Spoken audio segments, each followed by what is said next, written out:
Hi,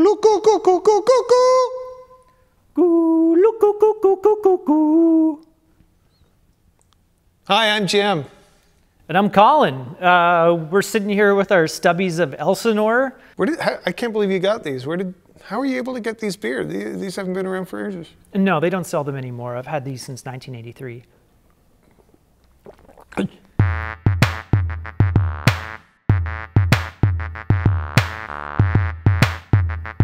Well, for anybody who's not seen this movie, this is, the most Canadian of movies, I think. Sure. And two characters. Stars Bob and Doug McKenzie, the McKenzie brothers. Two characters who started off in the television show SCTV. SCTV now begins its programming day. Which was originally a Canadian show, Second City Television. And that started out, I think it ran from like 1976 to 1984 or something like that. Yeah, that's about right. And this was like a comedy breeding ground. I don't know how popular it was in the US, but in Canada, I grew up, you did too, obviously. Absolutely. Like everybody grew up watching the show. It was our Saturday Night Live. I wasn't even aware Americans knew about it until later on. Until recently, yeah, probably. But I mean, this like show, for people who haven't seen the show, like SCTV had John Candy, you had Joe Flaherty, Catherine O'Hara, Martin Short, Rick Moranis, Eugene Levy. Am I leaving everybody out? Andrea Martin. Oh my God. Sure. Can't believe you had to yell that. But yeah, it was like this breeding ground for like the most amazing Canadian comedians at the time. Lawrence, you were telling us you're still in school. Righto, Alex. Postgraduate work? No, high school. Third season, Rick Moranis joined, and he and Dave Thomas started writing a lot. John Candy, Andrea Martin, and a bunch of the other actors returned for the third season because it was getting really good press, and NBC picked it up. Right, so that was the sort of first exposure in the US, I think. In Canada, SCTV was 26 minutes. On NBC and its syndicates, it was 24 minutes, and they would have so much of a buffer of commercials.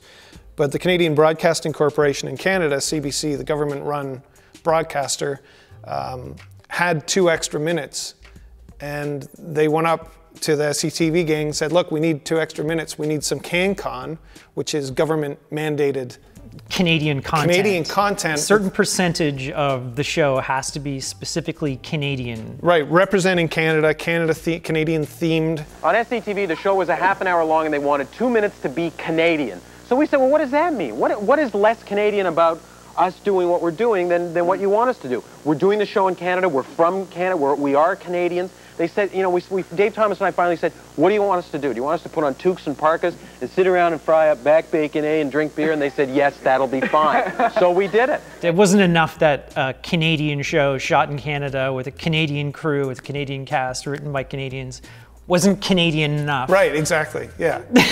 You had to get because there's so many 2 minutes. Canadians in SCTV. I think Andrea Martin is maybe the only American, potentially. Harold Ramis. Right, but he had left the show by the third season. Right, okay. So they wanted to over the top satirize what it's like to be Canadian. So kind of as a joke. All those cliches and stereotypes that you can think of. And today's topic, what was it? How come Americans have twist off beer caps? Yeah, okay. And so like Canadians don't. This is Canadian beer, right? And like here's a regular top and you open it, right?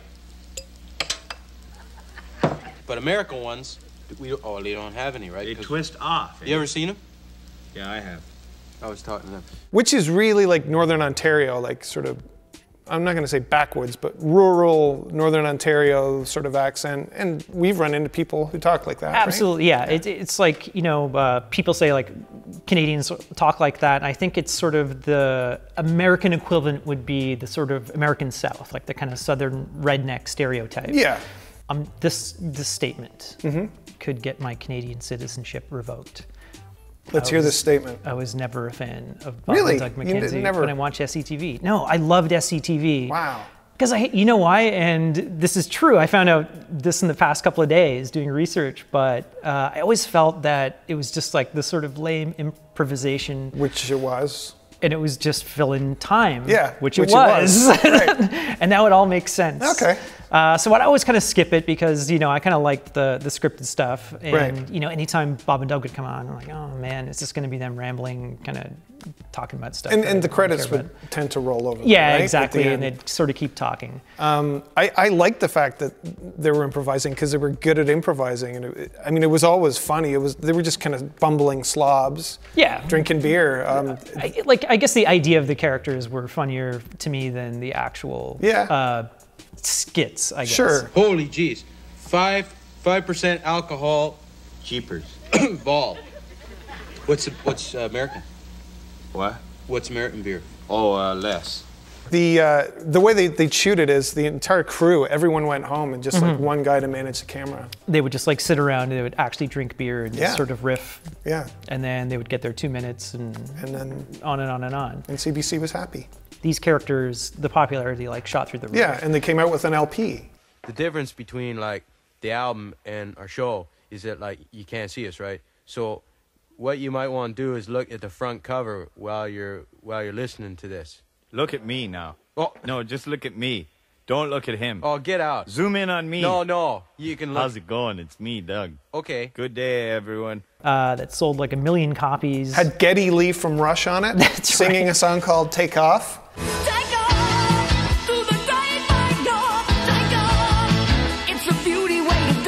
I found it on YouTube and I listened to Take Off and I made it about 4 minutes in, or 4 seconds 4 in. minutes? No, Oh my four God. seconds in and How long is the song? I couldn't do it. Yeah. Rick Moranis felt bad about the whole thing because they were getting the spotlight. It was almost like to the point where it was overshadowing everything else on the show, and I think like that caused a lot of tension in the cast members and stuff like that. And I think, you know, they even had a parade for them in Toronto. Yeah, okay. Because of the success of the album, Hollywood came calling. Yeah. And they Hollywood in one format. When you look at the film, I don't know. I don't necessarily think Hollywood. Alpha Base, this is Bob McKenzie. I've spotted a fleshy-headed mutant in Sector 16B. Oh, take off, you hoser! There's a really, this is such a bizarre cast in this film. From everyone from Mel Blanc. I want you hosters to get me a fresh case of beer first thing in the morning. To Max von Sydow. It's very strange. Okay, so yeah, it's about the Mackenzie brothers. It's the opening titles are actually the Adventures of the Mackenzie brothers. Because they make their crappy movie. They make their own homemade movie and somehow... It opens up with like a kind of movie in a movie. 2051. No, more. What? No. 2051, the future. They saw it already. Take Next off. century. I was the only one left on the planet after the Holocaust, eh? Hey, hoser, go. The Earth had been like devastated by nuclear war. Like Russia blew up the U.S. and U.S. blew up Russia, eh? Statue of Liberty. It actually opens on the MGM lion. That's right. Kind of burping, and then it's a real lion. The camera comes around. It's a real lion that they've obviously sedated because they're playing with its tail and stuff, and it's not doing anything. He's like trying to wind his tail, and Bob. He's like doing it, and I was actually like, yeah, Dave Thomas is actually winding the lion's tail, and then it's like, it's clearly drugged up. Hey, come on. Oh, geez, you're getting mad, eh? Yeah. Oh, geez, we gotta get going. So yeah, movie within a movie, and then you realize that. Well, they show They're showing their movie, which is their home. They made a terrible sci-fi movie. Yeah, and somehow they've managed to have a premiere at the University Theatre in Toronto. Hey, how come everybody's going, eh? I don't know. It gets better, eh? What a waste of money. Where's the manager? Get me the manager. I hope you're proud of yourselves. Take off, eh? Yeah, I love how they got a premiere at the University Theatre in Toronto, which at the time was like the biggest, like Dolby surround sound, Art Deco, beautiful theater. This is the theater, yeah. Like my favorite theater, and I wasn't even living in Toronto at the time, but we'd go down to the university and. Did you see both movies, or was it just? This is the one that I saw: Empire, Return of the Jedi, yeah, me too. and all 3 Indiana Jones movies. Okay, right. So when they run out and they run into the alleyway, they're like trying to get. That's the alleyway where the lineup we lined was. up, yeah. So as a kid, that was like, oh my God, this is amazing. And now the University Theatre in Toronto is a Pottery Barn. And the movies are terrible. You no. You take it. I'm gonna let go. I'm letting go of the beer. You taking it? No. I'm letting go. I'm letting go. Okay, then let go. Okay, fine. Dad, Bob broke your beer. So they go home and they drink like the last 2 Elsinore beers, and the dad is like yelling at them. Who is played by Mel Blanc. Voice only. Voice only. So they wanted Mel Blanc for the voice, and then I guess they contacted his agent, and his agent was like, yeah, it'll be $10,000 an hour. That's his fee, and you have to pick him up in a limousine. And then they told that to the producer, Strange Brew, and he's like, out of the question, that's absurd. And then I think like Dave Thomas like said to the producer, okay, yeah, we've talked to his agent. We're gonna get him for the whole day for $10,000. He was like, oh, okay, great. And then Mel Blanc came in, and then he just did all of his lines in under an hour and left. And then they just lied to the producer because he felt like he had gotten a better deal. We found this mouse in a bottle of Elsinore beer that we bought at your beer store, eh? And we heard, like, when that happens, that you get your beer free.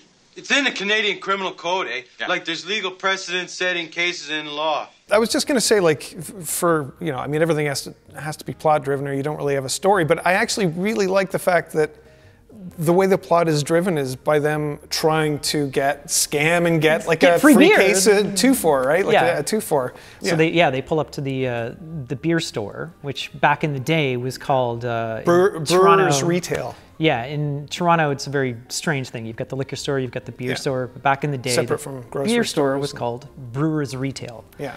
Everybody was on board for this movie. I think like Molson wanted them to do ads. Well, there's heavy product placement of beers behind them in the opening shot with Molson Golden, Molson Canadian, Budweiser, Labatt Blue probably. Labatt Blue, Iron Horse, which I've never heard of. Iron Horse, yeah. Cool Spring. Yeah, so they wanted the Brewers Retail on board, right. And they were going to shoot this. And then as soon as everybody found out about the gag where they put the mouse in the bottle and tried to scam free beer, Molson backed out, everybody backed out, nobody wanted anything to do with the movie, so they're like, fine. We'll call it the beer store. Call it the beer store. And now, all Brewers Retail stores are called the beer store. And it looks exactly like the same logo from the movie. Yeah. Are they called the beer store because of the movie? Probably not, but they just happen to have changed their name. To the beer store. So they try that. They try the mouse gag. The guy's like, get out of here. Go to the brewery. Go to the matte painting. Yeah, go to the matte painting. And, really good matte painting. We got to talk about these matte paintings. Yeah. Matthew Urachik is the matte Are you saying you know his name? He's the brother of Richard Urachik, who did the Star Trek motion picture visual effects, tons of visual effects. Are you serious? Movies. Yeah. Oh, I didn't know that. Yeah. Oh my God. So I saw the HD remaster of this. I rented it on iTunes. Go ahead. And my God, these matte paintings. Yeah. It's more obvious, you could say. Sure. On the HD version because everything, you know, the film has like a natural kind of grain and movement to it, and everything is just. It's obviously just a painting, and then everything else is moving. There's no grain moving. There's a quaintness to it, though, that kind of like matches the movie. If they were stunning, then and you didn't notice, and then you found out afterwards, it's kind of like, I don't know, imbalanced or something. Yeah, whatever. So yeah, the matte painting of Elsinore Brewery. You've got Casa Loma. And then they have Elsinore Brewery. Which is like a power station in Toronto. Right, yeah. And then the Royal Canadian Institute for the Mentally Insane. Which is actually the... R.C. Harris water filtration plant in Toronto. It's a water filtration plant. Yeah, which is an insane asylum, as all breweries should have. Should have, sure. Right next door. Which also played an insane asylum in The Mouth of Madness. Right. It was the insane asylum that Sam Neill's locked up in. That's right, yeah. So apparently... Sam Neill's insane. So they pull up to the brewery, they're trying to get their free beer, and they see this car sort of like trapped in the gate. Hey, hold it! Her tires are insulators. Don't get out of the car, you'll ground and get electrocuted. He hooked up our stereo, eh? Eventually it's revealed that she's Pamela Elsinore. The heiress to the Elsinore Fortune Brewery. She's just turned 21, John Elsinore. Sure she's 21, go on. Sorry. Basically, so the whole plot of the movie is she's set to inherit the brewery. The uncle and Max von Sydow, who plays Grandmaster Smith, Grandmaster Flash, Brewmaster Smith, Brewmeister Smith. Right. He's sort of taking control of the brewery, and what he's doing is he's putting like mind control drugs in the beer. Right. And so he wants everyone to drink Elsinore beer, and then he can mind control them. Yeah, and it's a fantastic plan because the Elsinore Brewery is right next door to the Royal Canadian.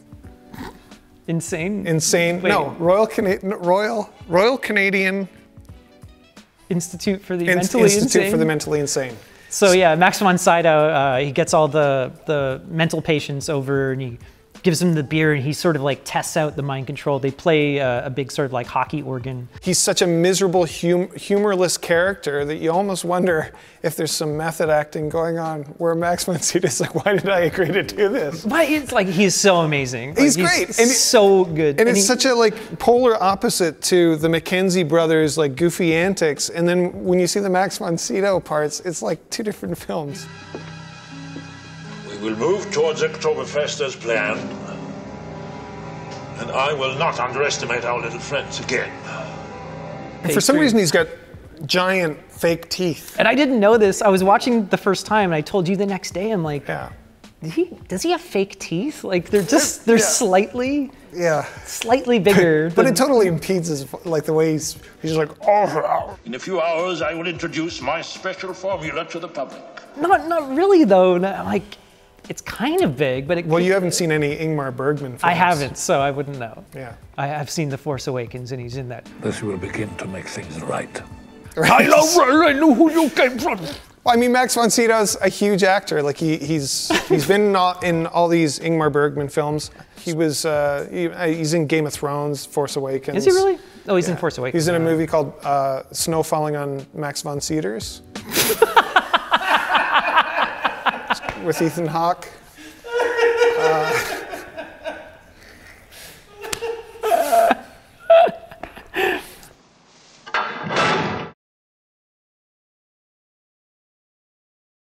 This plan sucks. I ain't going in. You are too. I'll tell the old man you gave away his beer money. Okay. You boss me around. It's one of those movies where it's, you know, it's not laugh out loud movie. They're kind of like moments that are funny. It's more like amusing. Yeah. But the funniest thing for me is just their performances as brothers. Yeah, absolutely. Like their interaction together is so fucking amazing, and it's so real. Take off. This is my side. Don't go over that line. What line? I don't see no line. There is a line. If you put your mouth on... Take off. I'm going to do the steamroller. Take off. No way. Steamroller. Watching them is so funny and so genuine and real at how much they annoy the shit out of one another, and especially Doug, because he's the older brother, just goes out of his way to just make Bob miserable and just, you know, just flicking his ears or shoving him, and it's all this sort of stuff that, you know, I recognize from growing up with my brother. Yeah, well, it's like, oh my God. Bob is so kind of, he's a little more meek, less confident. Bob's like, he's the kind of like sweetheart. So you're looking at me? Yeah, because she thought you're some kind of freak. Now come on, let's off. go. She likes me, eh? No way. See, when they're on camera and they're doing their thing and they're improvising, and it doesn't just even like, matter what's going on around them as far as like plot. They're hilarious and endearing, and I'd say them, and when Max von Sydow is on camera, he's just amazing. He's great. He's kind of in his own movie. He's magnetic. They're kind of with doing their own thing. Big teeth. And another character we meet along the way is Jean Rosie LaRose. Oh, that is? That's Jean LaRose. Montreal Canadian Rookie of the Year 2 years ago. Doesn't play hockey no more. Take off. He's a cop. And he knows you're lying about the mouse in the bomb. He's going to arrest you. I'm going to be a witness. I got that guy's hockey card at home. I'll show it to you. Angus McInnes plays the guy who plays Rosie. Jean LaRose. Yeah, the ex-hockey player who was Gold Leader in Star Wars. Yeah, he's Gold Leader. Red Leader, this is Gold Leader. Red Leader, this is Gold Leader. This is Gold Leader. I'm starting my approach on Death Star. That's a good accent.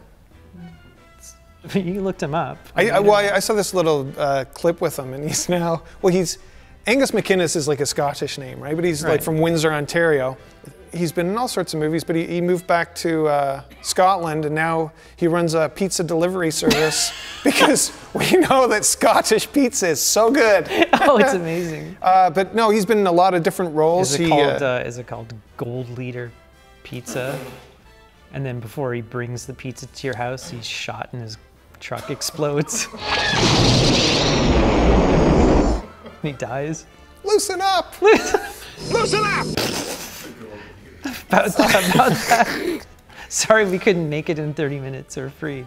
We're starting our attack run. Oh, fuck, I'm sorry. Actually, I don't think Scotland would have a 30 minutes or free. They're no. too cheap. You'll get to it when we get to it. I'm not giving you a free pizza, even if I am late. You want your pizza when? Don't have any pizza. It's going to take a couple hours. Oh, yeah. So we're done with the pizza stuff. Angus McGinnis is what? Oh, okay.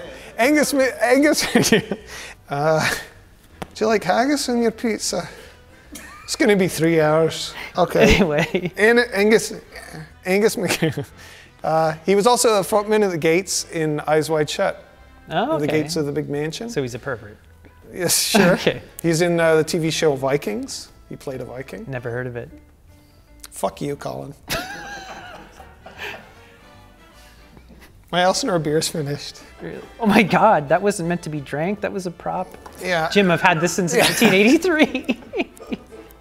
So basically, the whole movie is Max von Sydow trying to stop Pamela from inheriting the plant. Right. He wants to keep it, and also his teeth, which he wants to keep. I want to have giant teeth in my mouth. It's really good. That's my character. It's a good impersonation. That's how he talks, with his teeth. The brewery business has become very competitive these days. They're trying to save all the asylum people from being controlled. I think they find out about that later, and I think Pamela kind of wants to get the brewery back because it's become too automated. You know, she was saying, my father used to run this as like a family brewery, and now it's like, you know. It's all automated without human beings. Yeah, and they sort of like show her the mouse in the bottle, and he's like, oh, back when people were on the line, this would never happen. Right. So Bob and Doug actually get a job at the plant. Jeez, I told you we brought too many donuts, eh? This is spooky in here. It's like a ghost town, isn't it? Yeah. Take off! Look out, eh? So basically, Max von Sydow, basically his whole like plot is he wants to get the McKenzie brothers and Pamela and her friend out of the picture so he can like take over the brewery, have people drink the mind control beer and rule the world, I guess.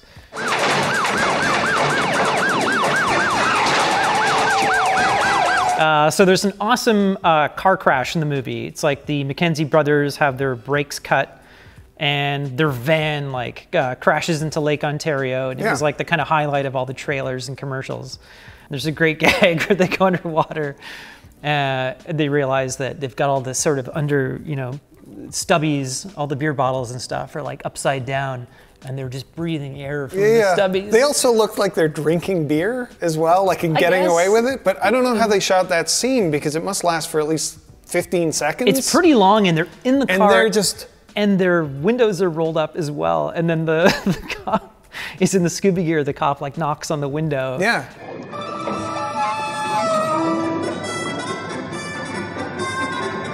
And that is the cleanest that Lake Ontario has ever looked. It is a nightmare. It's a horror show. You can go to no, hell. Sorry, that's not what I was going to say. But there's...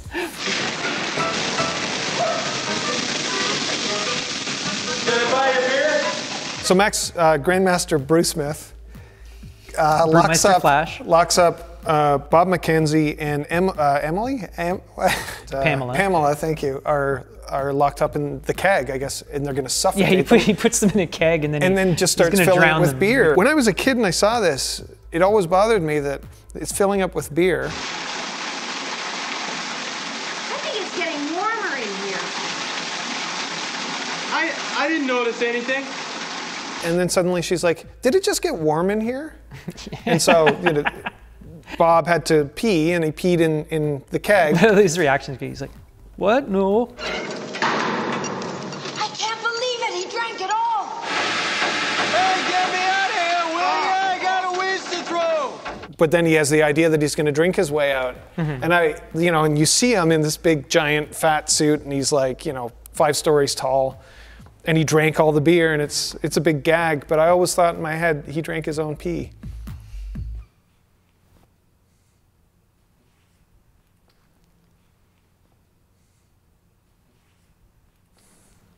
That's a big deal. That's gross.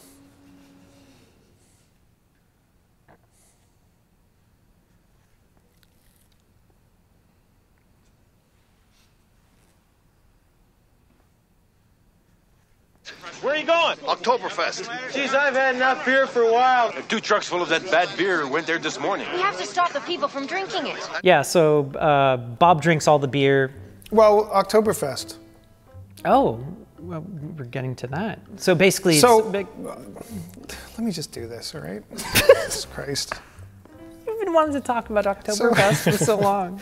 It's either Bob or Doug has the idea. Oh, we have a great idea. I guess they can't drive there in time. Like it's too far. Okay. Got a map? Map. Yeah, right there. Hosehead is their dog. Their dog. And Hosehead's like, I think, a black lab, but unfortunately has like really gross, mangy skunk stripes, white skunk stripes on him. Okay, so when you get there, you can have all the free beer and sausages you can eat.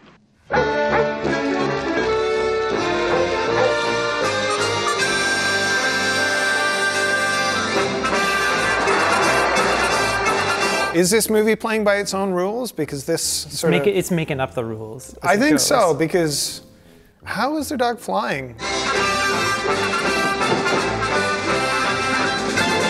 So we have a beautiful green screen shot of Hosehead flying in profile. And for some reason he has a red cape. He didn't have a red cape when they sent him on his mission. He's super dog now, I guess. Sure. It kind of takes a turn into like the absurd at this point. You know, they've probably got this poor dog like propped up. He's clearly lying on a bench in some studio. With a green or blue screen behind him. Probably tranquilized up like probably the lion. like the They lion. probably saved some of the lion. And they have a giant fan blowing in his face, so his cape is like fluttering around.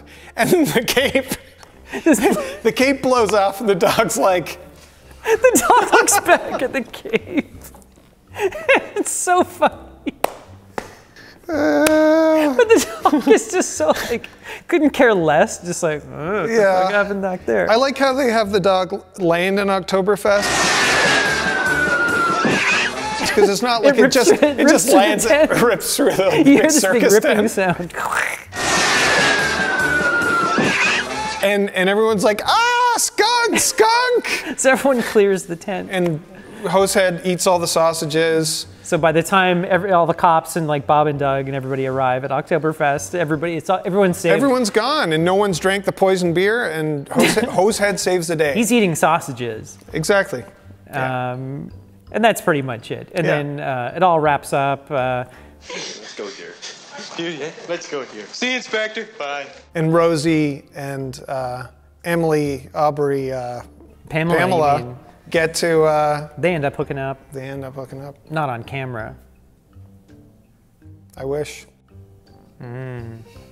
He'd say, gold leader. I'm starting for the attack trench now.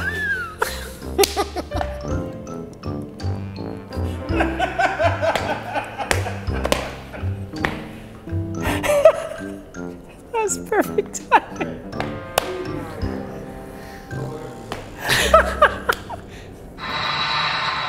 I'm sorry.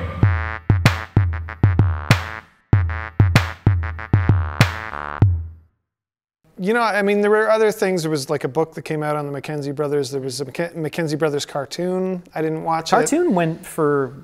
oh, you liked the cartoon? Never even finished my sentence.